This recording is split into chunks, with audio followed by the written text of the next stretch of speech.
జగిత్యాల జిల్లా మెట్పల్లిలో అక్రమంగా తరలిస్తున్న 25 క్వింటాళ్ల రేషన్ బియ్యాన్ని సివిల్ సప్లై అధికారులు పట్టుకున్నారు. పట్టణంలోని దుబ్బవాడలో గల రేషన్ షాప్ నుంచి నిజామాబాద్ వైపు తరలిస్తూ ఉండగా పట్టుకున్నట్లు జిల్లా civil supply additional SP Sridhar Reddy అన్నారు. అనంతరం పట్టుకున్న బియ్యాన్ని పోలీస్ స్టేషన్కు తరలించారు. బియ్యం అమ్మిన దుకాణ యజమానిపై కేసు నమోదు చేశారు. అలాగే రేషన్ షాప్లో సోదాలు నిర్వహించగా మరో 25 క్వింటాళ్ల బియ్యం తక్కువ వచ్చినట్లు అధికారులు తెలిపారు.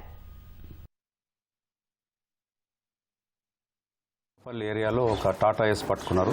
పీడిఎస్ బియ్యం అవి, అందులో కెర్నల్స్ కూడా ఉన్నాయి కాబట్టి పీడిఎస్ బియ్యంగా గుర్తించడం జరిగింది.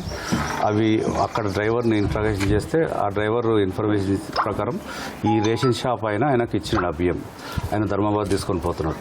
ఆ బియ్యము అవి పీడిఎస్ బియ్యం కాబట్టి మళ్ళీ ఇక్కడికి వచ్చి దాని మీద ఇన్వెస్టిగేషన్ చేయాల్సి వచ్చింది. ఇక్కడ కూడా 55 క్వింటల్స్ షార్టేజ్ వచ్చింది. 21 క్వింటల్స్ వరకు అక్కడ పట్టుకోవడం జరిగింది.